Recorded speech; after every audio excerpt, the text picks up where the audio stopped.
دفعہ 370 کے منسوخی کے معاملے پر فاروق عبداللہ سوالوں کے نرغے میں ہے۔ جی ہاں، فاروق عبداللہ پر سوالوں کی بوچھار ہو رہی ہے۔ دراصل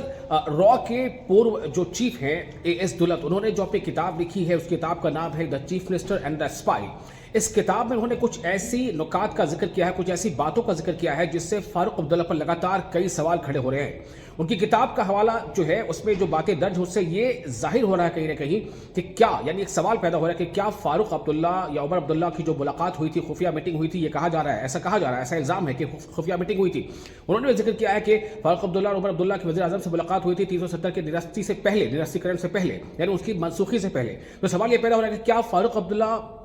کا کہیں نہ کہیں اس پر خاموش جو ہے اس کی حمایت تھی، کیا خاموشی سے اس کا وہ سمرتھن کر رہے تھے کہ 370 کا ریگولیشن ہو جائے؟ یہ سوال ہے، میں آپ کے سامنے سوال رکھ رہا ہوں، جو ان کے کتاب میں جو چیزیں درج ہیں اس سے یہ سوال پیدا ہو رہے ہیں، اور اسی لیے فاروق عبداللہ پر لگاتار چوطرفہ جو ہے کہیں نہ کہیں وہ سیاسی حملے ہو رہے ہیں، سوال اٹھائے جا رہے ہیں۔ بی جے پی یہ سوال اٹھا رہی ہے کہ فاروق عبداللہ کو چاہیے کہ جو این سی کا جو دوہرا پن ہے، جو دوہرا رویہ ہے، اس کی وہ وضاحت کرے۔ پی ڈی پی کہہ رہی ہے کہ یہ بہت ہی سنگین الزامات ہیں جو کتاب کے حوالے سے یہ بات سامنے آ رہی ہے، تو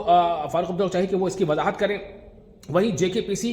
کے جو چیف ہیں سجاد لون، انہوں نے کرارا حملہ بولا۔ ان کا کہنا ہے کہ جس طرح کے روابط تھے، جس طرح کی گہری دوستی تھی اے ایس دولت میں اور فاروق عبداللہ میں، تو ایسا ظاہر ہوتا ہے کہ جو دولت نے جو لکھا ہے شاید اس میں سچائی ہے، وہ یہ کہہ رہے ہیں۔ وہیں کانگریس سے یہ سوال اٹھایا ہے، کانگریس نے کہا ہے کہ یہ کانگریس کے جی امیر کا کہنا ہے کہ ابھی تو دیکھیے آنے والے دنوں میں اور کیا کیا چیزیں سامنے آتی ہیں، یعنی کہیں نہ کہیں کانگریس یہ مان رہی ہے کہ جو چیزیں اس پر درج ہے، جو سوال اٹھ رہے ہیں اس پہ کہیں نہ کہیں سچائی ہے۔ تو سوال اب یہ ہے کہ کیا جو چوطرفہ سوالوں کے جو حملے ہو رہے ہیں، چوطرفہ جو گھر چکے ہیں فاروق عبداللہ، چوطرفہ جو ان پر سوالوں کی بوچھار ہو رہی ہے، اس کی وہ وضاحت کس طرح سے کریں گے، اور کیا وہ لوگوں کو سمجھا پائیں گے کہ جو کچھ اس کے بارے میں کہا جا رہا ہے کتاب کے حوالے سے سوال اٹھ رہے ہیں وہ سب کچھ بے معنی ہے؟ حالانکہ ان کا جو پہلا جو ریاکشن ہے وہ یہی ہے کہ یہ تمام چیزیں جو ہے غلط ہیں یا سچائی پر مبنی نہیں ہے، اور انہوں نے اس کو خارج کیا ہے۔